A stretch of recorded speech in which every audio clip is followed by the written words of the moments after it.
Secara alami, Qin Chen tidak akan memperhatikan undangan ini dan menolak semuanya. Namun, niat kerjasama mereka diserahkan kepada ahli pengobatan kuno. Jika ada kemungkinan kerjasama yang nyata, Qin Chen tentu saja tidak akan menyia-nyiakannya. Di Menara Suci Kuno, Qin Chen telah memperoleh banyak hal.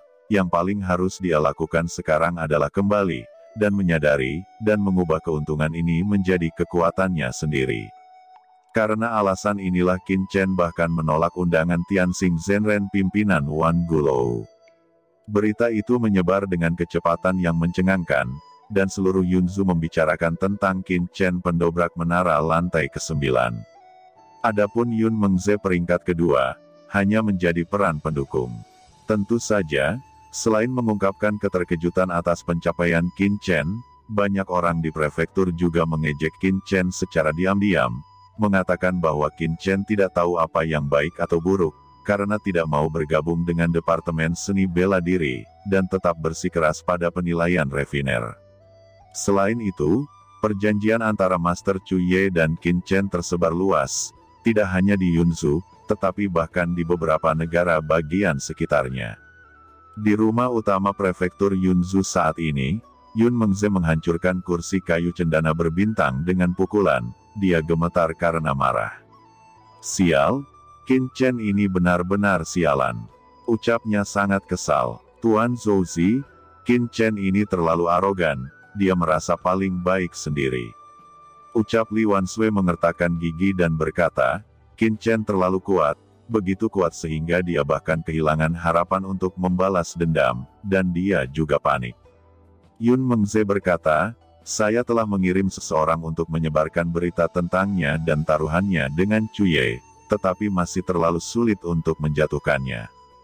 Jawab Yun Mengze mengertakkan gigi, jika dia bisa, dia ingin mengirim seseorang untuk membunuh Qin Chen sekarang.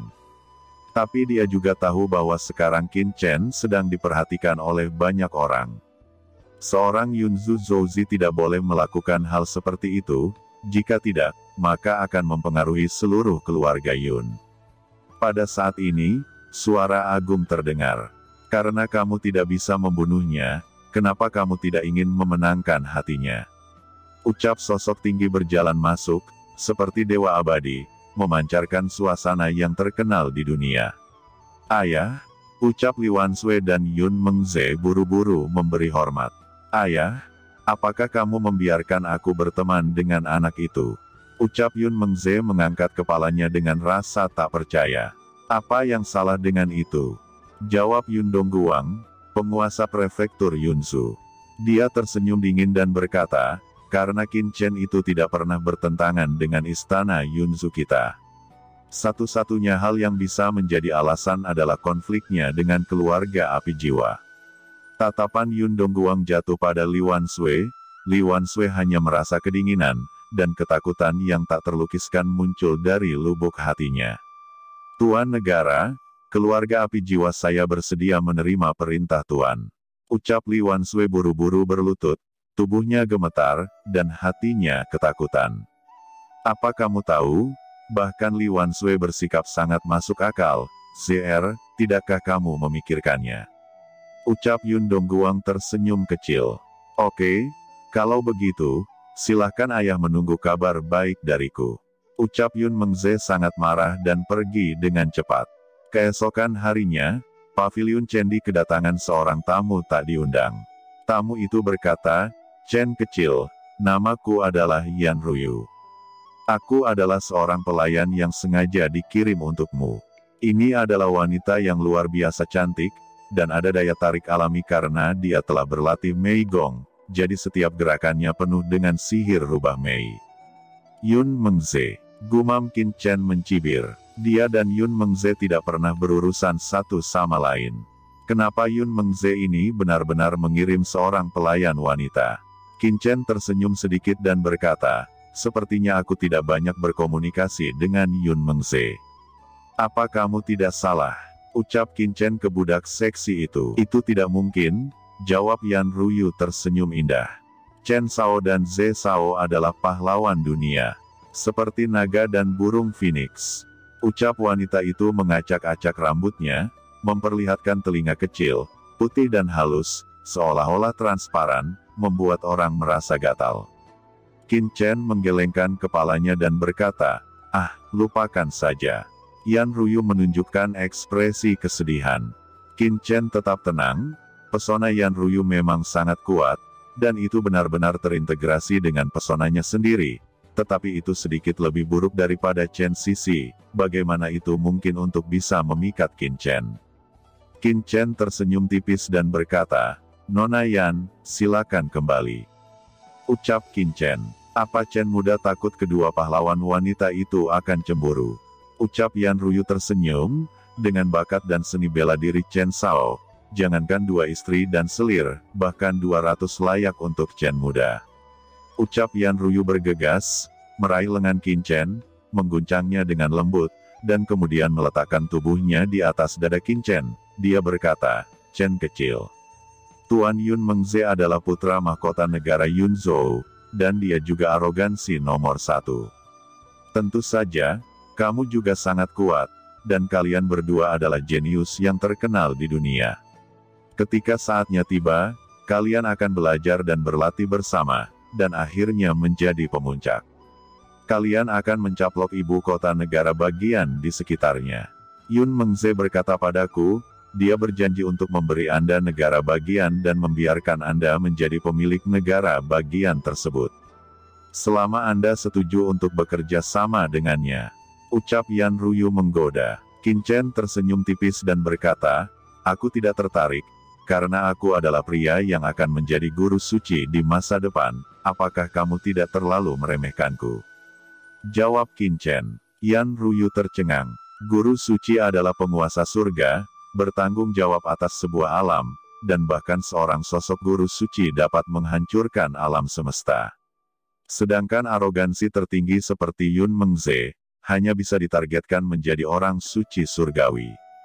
Itu pun jika beruntung. Jadi kata-kata Qin Chen benar-benar membuat Yan Ruyu takut. Dia berkata, Chen kecil, itu adalah ambisi yang sangat besar.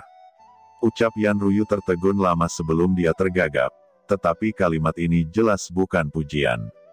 Qin Chen berkata, jika Yun Mengze dapat membantu saya naik ke tingkat guru suci, maka saya akan mempertimbangkan untuk bertemu dengannya, jika tidak, jangan membuang waktu saya. Ucap Qin Chen menyebutkan harganya. Mendengar itu, Yan Ruyu hampir menamparnya. Dia benar-benar tidak punya apa-apa untuk dikatakan lagi. Yan Ruyu akhirnya bangkit, dan pergi dengan sedikit bingung. Ini adalah pertama kalinya dia menjadi sangat buruk di depan seorang pria. Dan ini juga pertama kalinya dia kembali dengan tangan kosong. Ini telah menjadi pukulan besar baginya. Dia bertanya-tanya, apakah pesonanya telah memudar? Qin Chen akhirnya bisa tenang. Namun, siapa yang tahu dalam 1 jam kemudian, seseorang datang berkunjung lagi. Yun Mengze datang mengunjunginya secara pribadi, dengan Li Wanshui di sampingnya. Saudara Chen, sapa Yun Mengze begitu masuk. Dia tersenyum, seolah-olah dia adalah seorang teman lama. Qin Chen mengangguk dan membalas, Saudara Yun, bicarakan saja, aku masih sangat sibuk. Ucap Qin Chen. Wajah Yun Mengze berkedut, tapi dia dengan cepat kembali normal. Dia tersenyum dan berkata, Saudara Chen, saya di sini kali ini, terutama untuk meminta maaf kepada Anda. Karena selama penilaian menara suci kuno, Yun Mo mengatakan beberapa hal yang tidak sopan. Jadi tolong jangan menganggapnya serius. Ucap Yun Mengze. Oke, aku menerima permintaan maafmu. Jawab Qin Chen mengangguk dan berkata lagi, apa Saudara Yun memiliki hal lain untuk dikatakan? Tanya Qin Chen. Yun Mengze tersenyum lagi dan berkata, Yunmu mendengar bahwa Saudara Chen dan keluarga api jiwa memiliki beberapa kesalahpahaman, jadi saya dengan sengaja membawa wanita tertua dari keluarga api jiwa untuk meminta maaf. Wan Shui, segera meminta maaf kepada Saudara Chen. Ucapnya memarahi Li Wanshui dengan tatapan dingin. Li Wanshui gemetar, menahan penghinaan dan membungkuk, lalu berkata, Sao Chen, maafkan aku. Ucap Li Wanshui, Ada air mata yang mengalir di rongga matanya, dan dia menahannya dengan kuat, tidak membiarkannya mengalir. Qin Chen menggelengkan kepalanya di dalam hatinya.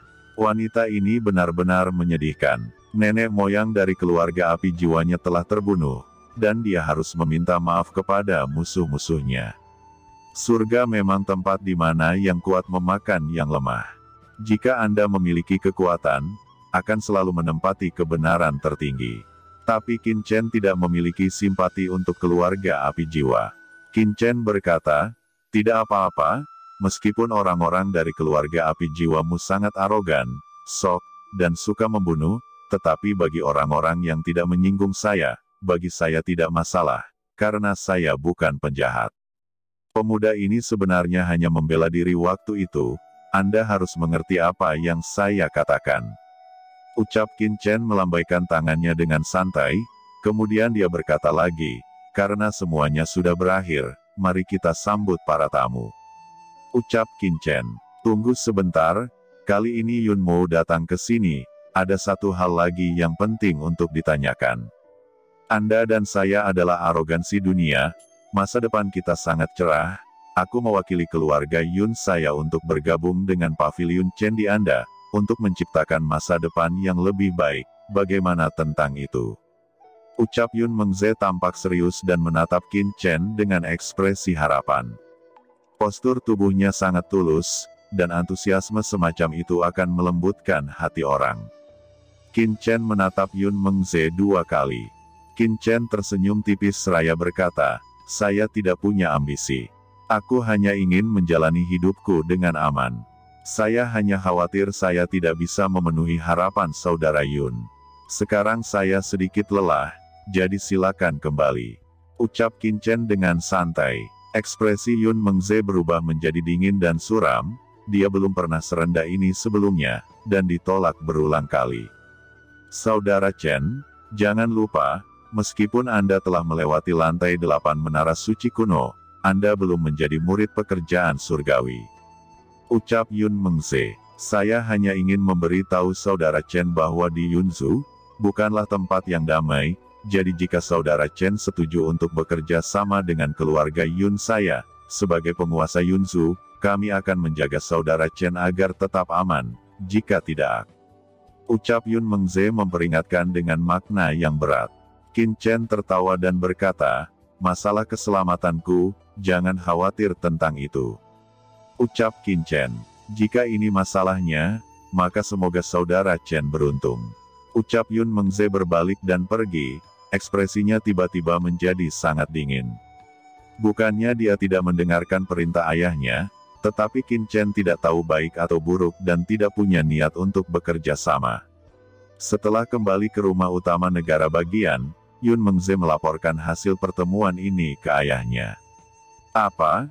Dia benar-benar mengatakan itu?" Ucap penguasa Yunzhou Yun Dongguang masih terlihat acuh tak acuh. "Ayah, itu memang benar, jika tidak, Anda dapat bertanya kepada Wan Sui, bahwa Qin Chen terlalu sombong, dia sama sekali tidak menempatkan keluarga Yun kami di matanya." Ucap Yun Mengze dengan dingin. "Menarik, sangat menarik." Ucap Yun Dongguang tertawa. "ZR, apa yang membuatmu cemas?" "Saya telah menemukan seseorang. Saya kira, tidak akan lama lagi pihak lain akan tiba." Yun Dongguang berkata dengan ringan. Dia melanjutkan, "Saya telah meminta 13 pencuri untuk memenggal kepala anak itu." Mendengar itu, Yun Mengze benar-benar terpana, ayahnya sangat paten. 13 pencuri adalah sebutan untuk sekelompok pencuri yang berkuasa di sekitar negara Yunzu, Lingzhou, dan Yanzhou. Yang masing-masing mereka di alam sage surgawi setengah langkah. Selama bertahun-tahun, 13 pencuri telah berkembang pesat. Kelompok pencuri ini sangat kuat.